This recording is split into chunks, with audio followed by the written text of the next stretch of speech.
Não confie em ninguém. Exatamente ninguém. Talvez não pareça. Talvez você pense que isso seja apenas história de filmes ou livros. Não se engane.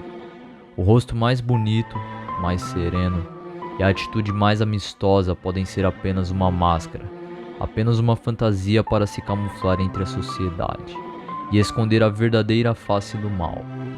Escondido do mundo, seus atos tornam-se no mínimo aterrorizantes, revelando os anseios de uma mente perturbada, disposta a fazer coisas que até o ser humano mais gélido é incapaz de manter sua postura e demonstrar sua repugnância ou apavoro.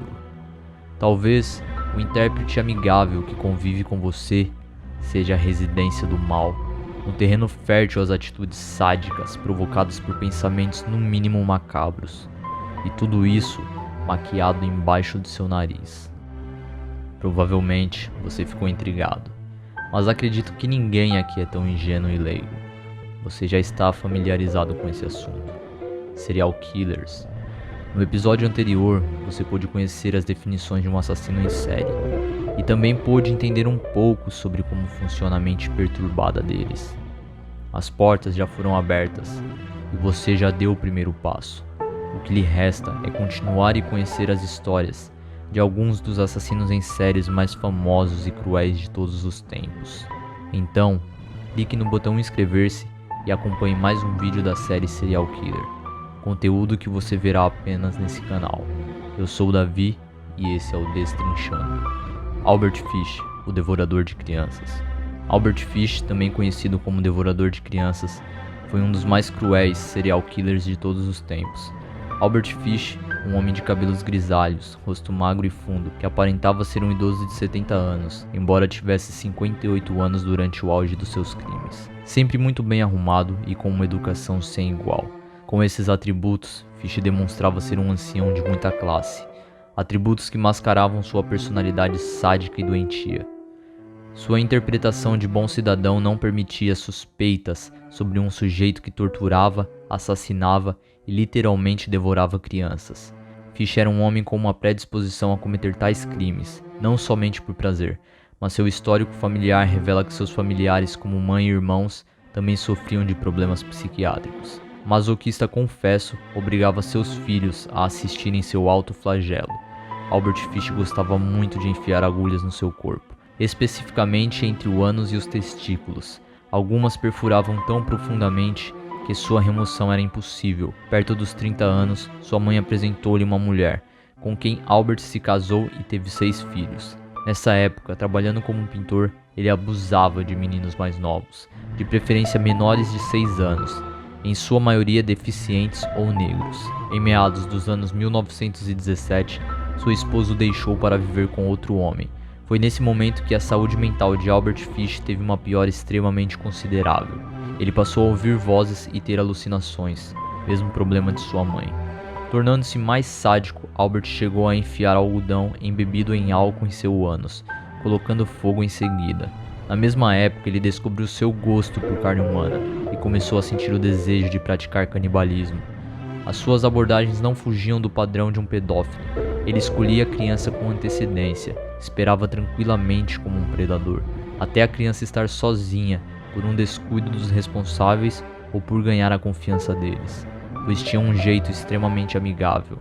No ano de 1927, aos 57 anos, Albert Fish sequestrou, torturou e esquartejou Billy Gaffney, um garotinho de apenas 4 anos de idade.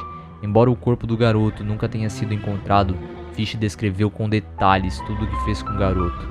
Quando o sequestrou, levou-o a uma casa abandonada, o despiu, amarrou os pés e as mãos do menino. A partir daí, deu início aos mais cruéis atos que você seja capaz de imaginar. Não convém citar as cruéis torturas, mas Albert Fish relatou que depois de ter cometido várias torturas, o garoto morreu após ter seus olhos arrancados. Depois disso, ele ainda esquartejou e assou o corpo de Billy. Fish relatou o seguinte: sua carne era melhor do que qualquer peru assado que já comi. No ano seguinte, 1928, Albert cometeria o crime que seria o seu fim. Ao ler um anúncio do jornal feito por Edward Buddy, um jovem de 18 anos que procurava por emprego, Albert imediatamente ficou interessado pelo garoto e foi fazer-lhe uma visita. Ao chegar na casa de Edward, Albert acabou conhecendo a irmã mais nova do jovem. Os planos mudaram. No lugar de Edward, Grace, uma criança ingênua e cheia de vida com apenas 10 anos, seria a próxima vítima de Albert Fisher. Albert usou de artimanha dizer que iria contratar o jovem Edward. Assim ganharia a confiança da família. Em uma tarde, convenceu os pais de Grace a deixarem que ela o acompanhasse em uma festa. Depois desse dia, a menina nunca mais foi vista por seus familiares. O assassino ficou impune por 6 anos, quando seu retrato falado foi divulgado pela polícia. Ele, então, decidiu mandar uma carta para os pais de Grace, narrando passo a passo do crime terrível que havia cometido. Desde o momento que decidira sequestrar e comer a carne de Grace, até os detalhes do esquartejamento e cozimento. Albert foi encontrado em casa e tentou resistir à prisão usando uma navalha, mas acabou sendo detido. Ao assumir os crimes, Albert Fish relatou ter cometido mais de 23 assassinatos envolvendo crianças e molestado mais de 400 menores. Mesmo com a confissão, Fish foi julgado apenas pela morte de Grace. Em seu julgamento, que aconteceu em 1935, ele declarou insanidade e foi condenado à morte por cadeira elétrica. A sentença foi executada em janeiro de 1936, quando o assassino tinha 66 anos. Você ainda confia em qualquer pessoa? Você ainda acha que está totalmente seguro e não pode ser a próxima vítima? Afinal, qualquer um pode ser um monstro intérprete de um bom cidadão. Eu espero que você não seja a próxima vítima de um serial killer. E mais, eu espero que você não seja o próximo serial killer. Acompanhe mais casos como esse clicando no botão inscrever-se. Assim você ficará por dentro de assuntos que serão lançados apenas aqui. Eu agradeço a sua atenção e espero você no próximo episódio. Muito obrigado e até a próxima.